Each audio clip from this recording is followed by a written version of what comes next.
umva mukavubaza uraneza amakuru ugiye muri zikaritse ni hararuguru gato na kabwera wazana tuye kabwera asa umuntu nkawe ujishutse bigeze hano tuzamo ibibazo 20 abashaka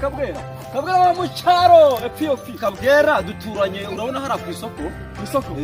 umara tugucaga hepfo gato ni gitesha mutwe nkaho uramaza bakabwa mu cyaro hano no mu cyaro kuri ya nzu yaka ngaka tujyana amo hepfo y'isoko genda nanjye mbonye wambaza kumera bose Yesu na nari ndi mboze umuntu uri kumura ubanga ndabwiye kwa kabwera handangire ahubwo si ukunuka abana bigiye bataye umuco ntiwabanye uri kumasigaye bameze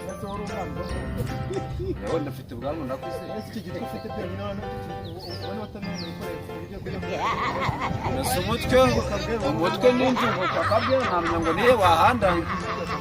ubu nawe nuko ntuburi